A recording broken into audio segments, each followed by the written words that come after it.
Hey there, my name is Keegan Rush, and today I'm going to show you how to convert an Objective-C project to Swift using Swiftify's Advanced Project Converter. So the project we're going to be converting is a simple demo application for the Viper architecture pattern. That's not important now, but let me show you can get it on GitHub. I've got it on my own GitHub account as a fork over here, and let's run it to take a look.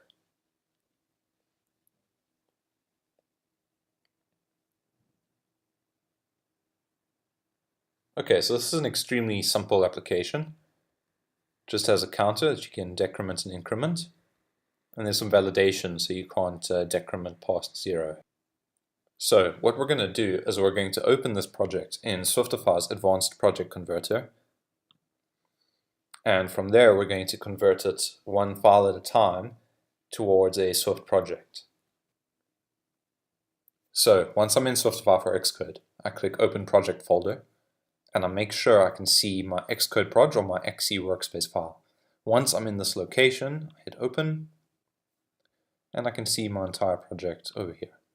Okay, so before we actually start converting, we're going to make sure that the project is up to date to the latest Objective-C syntax. For that, I'm going to go Edit, Convert to Modern Objective-C syntax.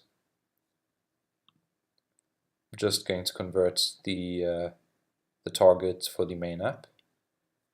Okay, I'm going to select the defaults.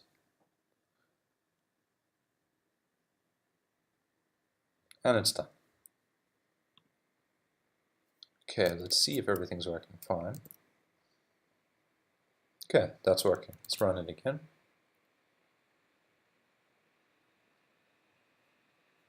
Great. Everything is working as expected. Okay, back to the Advanced Projects Converter. So let's start off converting the view controller for the screen that we're seeing. That's this one over here. So I'm just going to hit the tick, and then I'm going to hit Convert.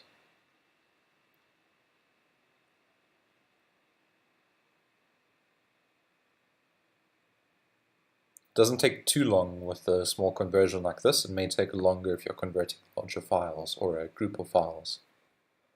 Okay, now that that's done, you can go back into the project, and if I look here, there we go, there's my Swift view controller. Great, everything looks fine here. Let's try and give it a run.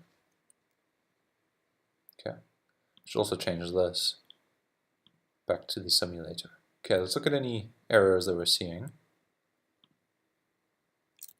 That was failing because I was trying to deploy to my device. Okay, so it's pointing to an Objective-C class inside the app delegate. Let's go to the app delegate and see what's happening.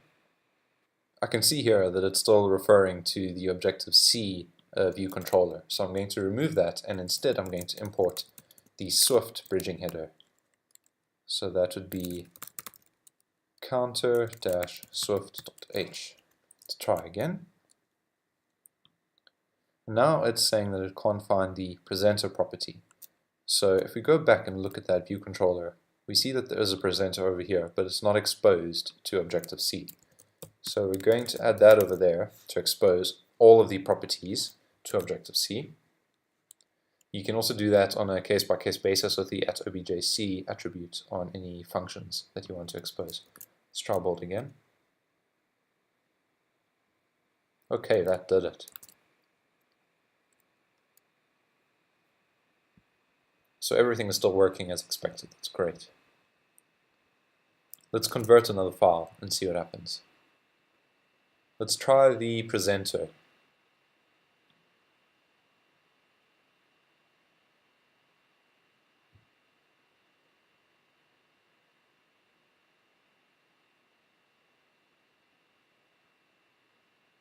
Awesome. Okay, I can see it there, and we'll go ahead and try to run. We'll probably, there we go, see some issues. Nothing that we can't fix. Firstly, it's saying that it can't, it doesn't conform to the CNT counter into actor output protocol. Let's take a look at that. It's got an update count method on it that takes an NSU integer. I can see here there's an update count that takes an int. So that type looks like it didn't map correctly. I'm going to change that back to a uint and try and build. So next it's saying that the CNT count view doesn't have a member count text. I want to change it to set count text. Let's take a look at that view here. Indeed, it has a set count text method and a set decrement enable method. Okay, so let's update these to the expected methods, and then we'll try again.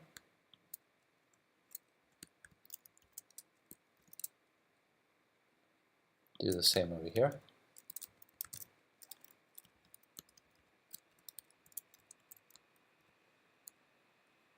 Okay. Now it's saying it can't convert the uint count to the expected argument int. We'll just wrap that over there. And once again, it looks like the same problem over here. Awesome.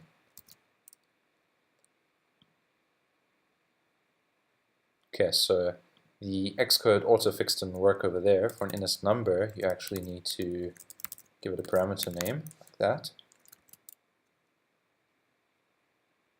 Alright, so here's an interesting one. It's taken us to the Swift bridging header. It's saying there's a duplicate interface definition for the class that we just converted. So one is over here, and the other is over here. Looks like it's still seeing our old Objective-C class. What we'll do is we won't point to that anymore. And that leaves us with only the declaration in the Swift bridging header.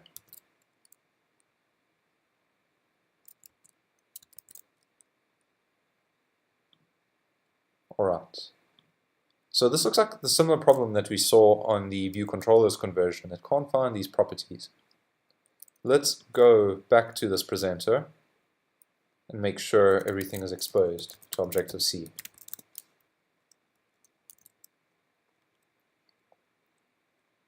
Great, everything's building now. Things look wrong here though. We're not seeing the label, and the decrement button isn't disabled when we expect to be at 0. So let's put some breakpoints in and see what happens. Let's put one on increment. Okay. So looking over here, I can see that the interactor is null. That's probably not correct. Let's go back into Swiftify for Xcode where we can still see the Objective-C files.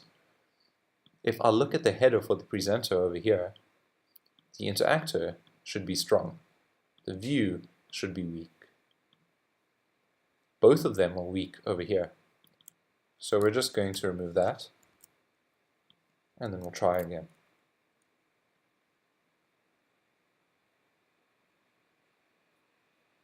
Great.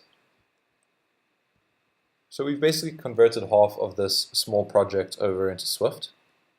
What you can do is you can keep going on and converting file by file. You can convert larger amounts if you so choose, but you will get greater rates of success if you stick to small granular increments. I hope that this video was beneficial to you. Please leave a comment below if you have any feedback. Thank you.